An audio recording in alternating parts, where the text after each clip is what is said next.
Hello, everyone. Welcome to the Joe Vore Podcast, JV Podcast Network. Quick reminder, we get to our very special guest today. We are on YouTube, the Joe Vore Podcast. Be sure to subscribe, hit that bell notification so you never miss an episode. I don't know why you would want to not see our smiling faces, especially when we have Ann with us today. But if you want the audio, we are on Apple and Spotify, the Joe Vore Podcast. Be sure to follow, rate, review, and subscribe. That's out of the way, Ann. Now we have to introduce you, Lady Rudderforth, Princess Diana's aunt, member of the royal family. And it's been a while since we talked. I'm just excited. Now we have some stuff we got to talk about, but I'm just glad that we get to catch up. So how have you been? It's so great to see you. Well, it's so nice to be here and for you to interview me. Thank you so much for that. Absolutely. Yeah. So glad we're doing this. Originally we were going to do this around like the holiday time, but it just didn't work out, which was too bad.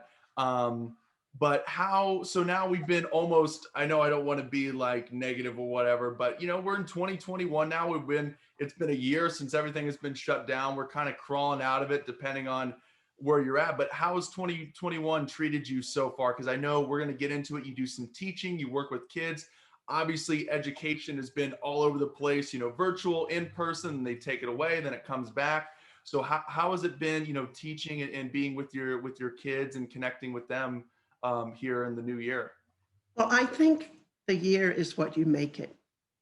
You can be negative about it. You can be positive about it. And I'm a very positive person. And so far, I believe that things are going well. Students are coming to class and teaching. It's a little bit stressful at times, but then prayer really takes care of things. Absolutely. And hopefully they're listening a little bit to you too, right? They're listening a little bit, yes. Good. As much as they can under all of their, with all the problems. That's right. It's harder on the students than it is on the teachers. Absolutely. So let's throw it back a little bit, and I want to get to know some of these things, because in your childhood, we talked before, you've been and you have some memories at some pretty iconic spots. So, I don't want to mess anything up. I'm going to take a look at my notes here, but, let's start with some of your memories at, Sandringham Estate, which is the country house and private home of Queen Elizabeth, and then also Park House, which is the birthplace of Diana. So starting with those two places, I know when we've spoke before, you have some, amazing childhood memories there, playing with your siblings, whatever it was at Park House, and just being around it. What was that like for you as a young kid? Were you able to really comprehend just how special and lucky you were to be in such a place, or did it just feel sort of normal to you? Well, it felt very normal to me because these were things that we did all the time. But I've been very blessed. I've had a wonderful upbringing. And but I think Christmas time was a time that I really think about the most. We would all gather, my siblings and myself, around a very, very, very large Christmas tree. Of course, the rooms were very tall. The ceilings were very high. But we would all gather around a big circle, and they would play Christmas carols, and we would sing. And of course, that was one of my fortes. I love to sing. And so they would ask me to sing a solo, and I would do that just as a small child. And so it was very fun. And then, of course, we would all sit down around the tree and we would get our presents, and then we would eat. But nothing really seemed out of the ordinary for me because it was something that we did on a continual basis. And what is it? Christmas? It was all the time. I'm not going to let you get past the singing thing. What song did you sing a solo? Just a song at twilight. Now that was not a Christmas carol, but it was something that I had sung before for a lot of the convalescent homes. I would go around and sing. So that was one of the songs, and it was kind of a nice melodic good night sort of a song. So I'd sing that toward the end of our little get-togethers. There you go. You were front. You were the lead woman. You were front stage there. You kind of capped off the night with the beautiful medley. I love that. That's awesome. I was very pleased that they would ask me, and it was a continual thing. So it was nice. That's great. That's great. You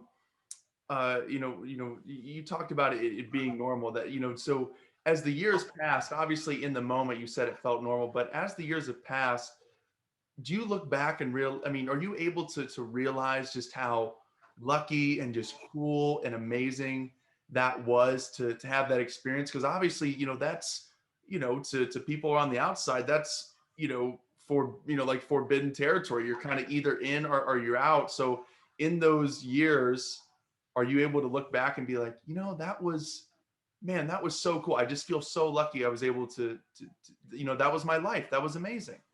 Absolutely.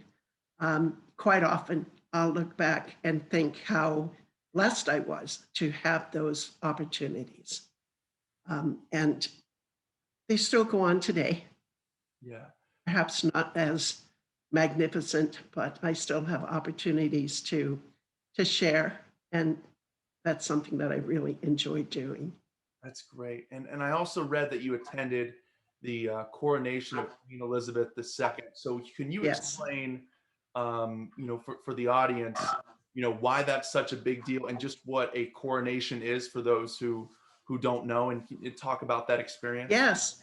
Coronation, of course, was the coronation of the Queen. She was being brought into the country as the head of the country. And I think one of the things that my heart kind of went out to, because I was quite young during that time, was the fact that everything that she had to carry looked so heavy. And I just felt like, I hope she doesn't drop any of those. This is little childhood thinking. Right. Doesn't drop it. I hope she doesn't drop it next to me. And all of these silly little things that one thinks about. And when she came back from being crowned, the heavy, heavy, heavy crown that was on her head, at least I thought it was heavy. Yeah.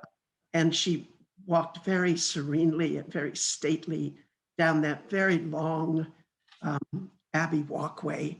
And oh my goodness, I was just praying that, that crown wouldn't fall off, and the scepter and the orb would still stay in her hands when she was being crowned. Well, I imagine, when you're walking, you're dealing with these heavy things, whether you're carrying, if it's on your head, you have to be, from what we see on the outside, if we see pictures, videos, it's like perfect posture, and they can't be, their faces Everything very proper, very to the T, right on the money. But probably deep down, they're like, oh my gosh, how much longer till I can sit down? Because this is like, it's like, I'm sure she did.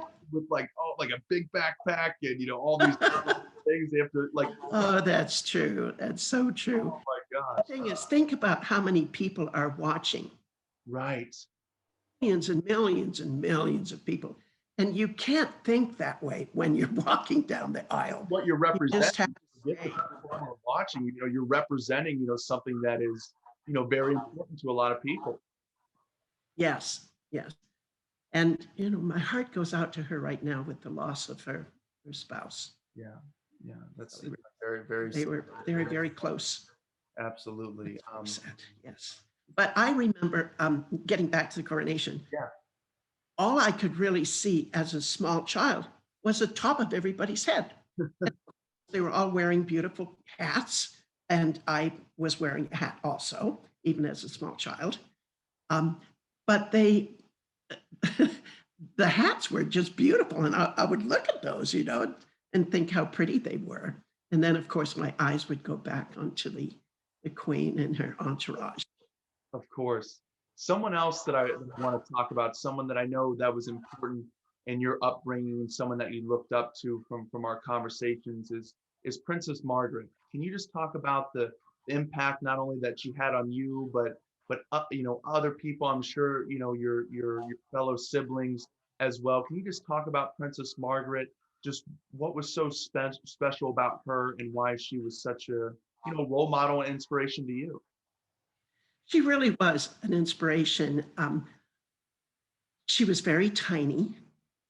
And so she seemed more like a little kid sister to me, although she was not. She was more like a mother as well. But she really kind of watched over all of us. When we would have little tea parties, she would sit with us and she would make sure that we were all doing the right thing. But she was fun loving as well. And I remember one time that she said, let's go outside. Yeah. And there are all these steps leading up everywhere. And let's see how far we can jump from the top step to the bottom. And I thought, well, if Princess Margaret says we should do this, of course, we will do this, Yeah. being the obedient little child that I was. So she stood at the top of the step and she jumped all the way down to the bottom. Now, granted, there weren't that many steps, but there were probably, I would say, maybe 5 or 6. Still a good jump. So it was a good jump. And so she's waiting at the bottom of the steps and she's saying, come along, Anne. Come along, you can do this. And I'm thinking, I don't think I can do this. Yes, you can do this. So I thought, all right, here we go. So I jumped. And of course, I missed. I scraped my back on the way down the steps. And I remember Princess Margaret saying, you'll be fine. You're just absolutely fine. No problem. And so, of course, I was fine, no problem, hurting like you can imagine. Oh, I believe it. And then we got on our bikes and we started riding around. So much fun. It's that's just that's just like the queen, having all the heavy things around her. Oh, I'm fine. It's not heavy at all. But deep down, you're like, no, it's so heavy. And you're like, right. Oh, I'm fine. But no, my back is killing me. Exactly. And it's fun to look back on those memories. Oh, yeah. I still have a little bit of a scar from That you got a cool story. So it's quite a memory. Yeah, quite a memory with the story. You can be like, how a scar. Princess Margaret said I could do it. I couldn't do it. I wasn't fine, but I was fine because Princess Margaret. Exactly. Oh, but if I look back on it now, I just laugh and think how fun that was and how silly I was to just take the word of anybody that I could do this. But I was kind of a go-getter too. So that's great. And you, like you said, obedient little child. You're like, Princess Margaret says so. You're like, all right. Oh, absolutely. Because she was just really like a mother figure. Yeah. And mommy says something, you do it.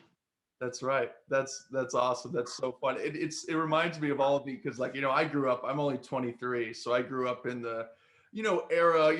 Things are a little bit. I don't know if you want to call it, softer. Not as hardcore as they were back in the day. But she just sounds like probably any other mother or parent of that time. It's like, oh, you don't know how to swim. We're not going to get you swimming lessons. We're just going to throw you in the water and you're going to figure it out. And that was true. That actually happened to me. Yeah. I was sitting at the edge of the pool. Uh-huh. I was thrown in the pool by someone whom I really don't know. Yeah. And sink or swim. Yeah. And I learned it was swim. You learn so quick. It's like drown or learn how to swim. I think I'm going to try to learn how to swim. Absolutely. Awesome. That's awesome. Something else that I think is really cool. We've referenced, queens and princesses.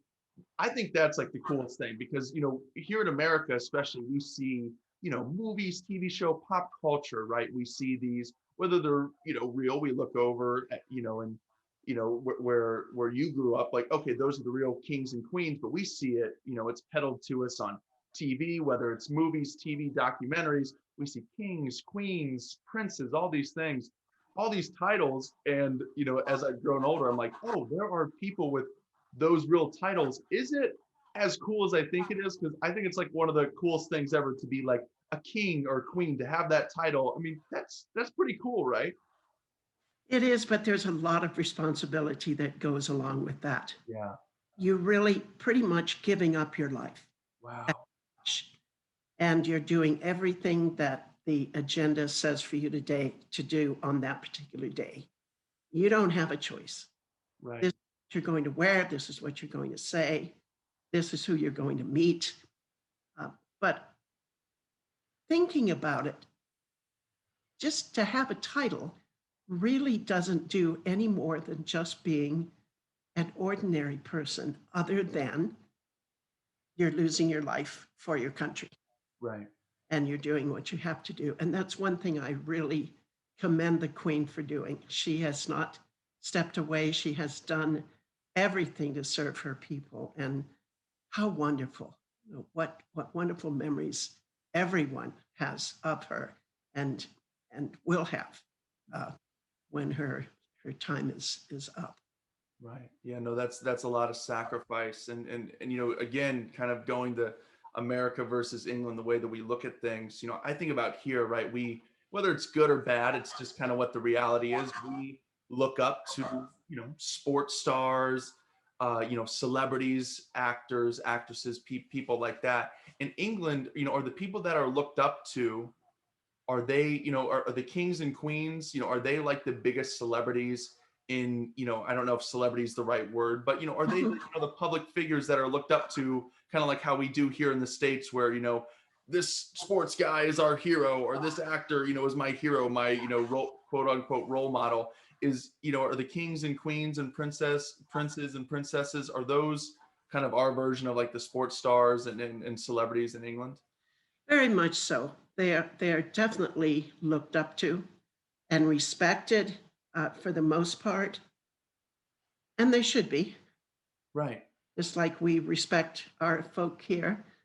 But being English, I definitely respect those that are above me and below me, really. I mean, I have respect for everyone because we have to be ourselves.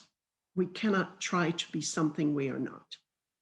So as long as we are ourselves, whether we have a title or not, that's all we have to worry about.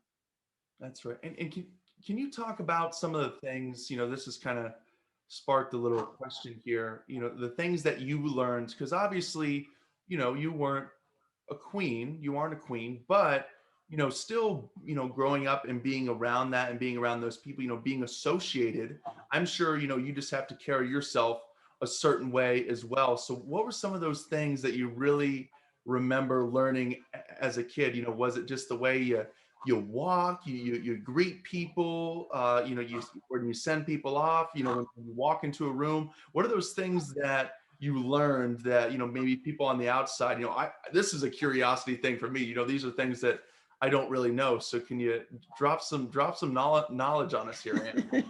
Yes, and I think from day one, we are taught manners, how to hold a fork.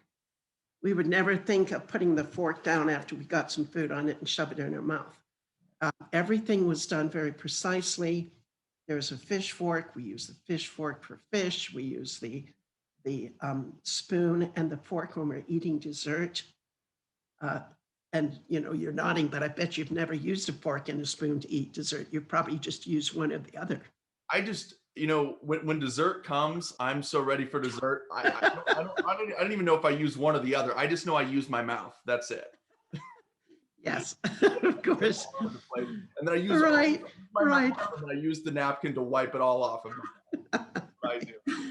But we did need to know how to sit. That was very important. You cross your legs, you put them toward the side if you're a woman. And how to, as we got older, how to apply makeup, the kinds of clothes that we should be wearing for different occasions, the types of friends that we should have and not have. And there's just a myriad of things that one learns, and you don't really think about it because as you have learned those things, then you carry them out. And it doesn't become a difficult thing. It's just part of your upbringing. Right. So, but there are many, many things, and how you greet someone, how do you do? And I will say that quite often to people here, and they sort of look at me like, what do you mean, how do I do? And I remember my mother saying to me, when you are introduced to someone, you say, how are you? Or how do you do? How are you? You always come back with that question for them as well, because you want to make it balanced. Of course. And I remember my mother actually saying to me, because I don't remember this myself, but I was about maybe 3, and I was introduced to someone, and I was asked, "How are you?" And I said, "I's all right. Is you all right?" "Belly well, thank you." Or "Belly well, thank you." Yeah. "Right, is you all right?" "Belly well, thank you." So I put the whole thing together. Right. I could remember the whole statement. And of course, my mother was absolutely horrified, She's like, horrified. yeah. The time I've been teaching you how to do things, and you come up with this. Oh, Yeah. Oh, I can't believe it. yes. Oh my. But I was very shy when I went to school. And I was always asked to read in front of the class because they enjoyed listening to my English accent, Yeah. which I have lost most of it. And I would be really shy about reading. Yeah. I would think that people were going to make fun of my accent. And child, that's the terrible thing to Right. happen. And even though it was a private school, um, you just feel, a little bit on the spot. Oh, for sure. Absolutely. But the funny thing about it is when I was asked to sing, which was quite often in school, But you were comfortable with singing. I was very comfortable with that. Interesting. In fact, I would be the first to volunteer. Would somebody like to sing? Would somebody like to, speak? Yeah. Mm, No, I don't want to speak, but I'll sing. Yeah. Can I sing it?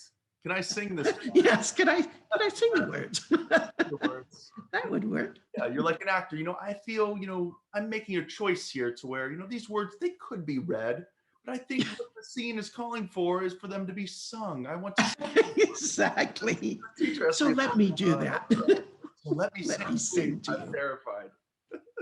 Oh, that's great. That kind of reminds me of like comedians. I know this one comedian that I really like, and he's a comedian. He's up on stage with a microphone. It's just him up there.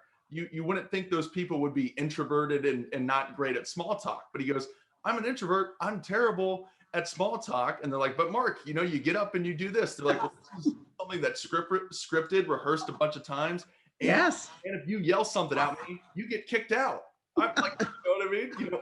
It's exactly. a one-way conversation. I can barely see you people. It's dark out there. I'm like, you know what? That Yes. kind of makes sense. So when you say I'm terrified of reading, but I'm much more comfortable singing, I totally get what you're talking about. Yes.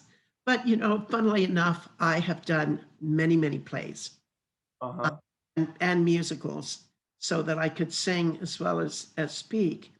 And that was a lot of fun. And I think that got me out of the rut, shall we say, of not being able to speak in front of people. Because, of course, as a teacher, one does that.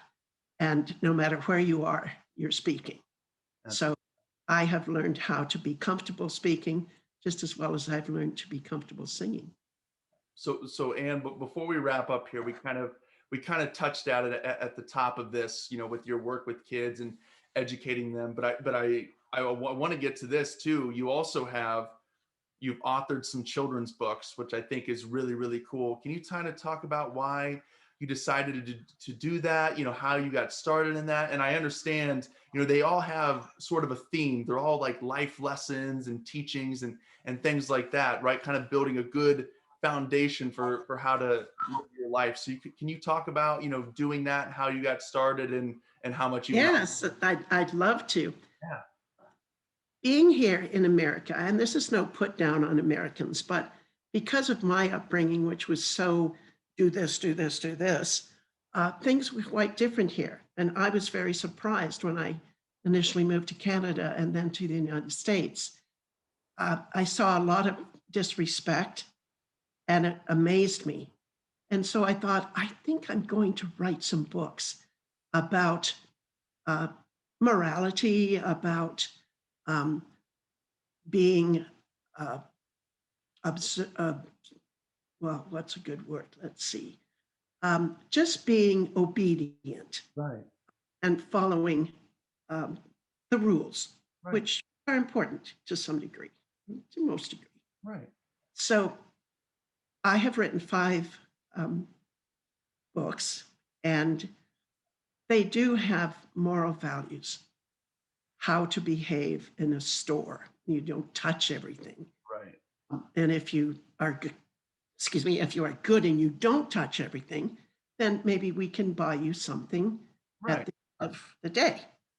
So of course that was nice, and I was, ready to do that as well. So I thought, I'm going to put those things down in books so that perhaps we can make uh, teaching for parents, because a lot of times, let's face it, you have a baby. What do you do with it? You Yeah. know, it's all new, very, very new. And as the child grows, what do we do? How do we make these kiddos of ours special people?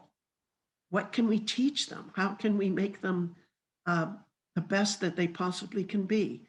And so I wrote these books thinking that it would be helpful, perhaps, to parents, and also for children to be able to snuggle up with their parents and have the parents read to them so that they can get some moralistic value from the readings.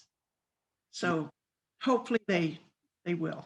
Yeah, I think that's so important because a lot of the times, I don't think, sometimes if you see, maybe, in this instance, right, maybe a kid that isn't polite, doesn't have all the manners. I don't think a lot of the times, I would say most of the times, it isn't the parents teaching them to not be polite. It's just maybe the parents didn't grow up. I mean, it's kind of a generational thing. If they weren't taught that growing up, Definitely. and it's not just, in their knowledge, they're like, well, my parents didn't do it. I turned out okay. Why would I teach it to my kids? And then Yes. generations missed out on that. It definitely is in pockets, and it'll vary from household to household. And even geographically, I would say, the South, you still have more of that, yes, ma'am, no, sir, yes, sir, no, sir. Mhm. You get a Yes. lot more of that in America. It's not as widespread as I'm sure, what it was like for you growing up. I'm sure it was just No, not at all. that was kind of Not at all. a version of the Bible, is, how to be, proper manners. It was just like, Yes. hey, we got the Bible, but we also got this other thing, where you gotta, this is what you learn, and Right. this is what you do. So I think that's incredibly important, and I think that's awesome that you've done that. Well, I think it's very true that it's your upbringing. And if parents have not learned it as children and as adults, then they can't pass it on. They can't teach it to their little ones. Yeah. So it runs generationally. And so I really enjoy talking to parents and how they could perhaps help their children. I have a lot of meetings with parents, and hopefully it'll make a difference. I, God put me on this earth to do something different, to make good of things that I can. And so hopefully that will touch the hearts of children and parents as well. Absolutely. I think that's, a huge difference maker. I think that's awesome. Well, Anne, always such a joy to talk to you. I'm so glad we were finally able to do this. I had this circled on my calendar. I was really excited to do this. Thank you so much for having me. It was a lot of fun, and it brought back a lot of memories for me as well. Great. I'm so glad to hear it. And thank you, everyone, for listening. Be sure, reminder, the Joe Vore Podcast on YouTube. Subscribe, hit that bell notifications, never miss an episode. We are also available on Apple and Spotify, the Joe Vore Podcast. Thank you to listening. Thank you again, Anne, and we'll talk to you guys. My pleasure. And we'll talk to you guys next week.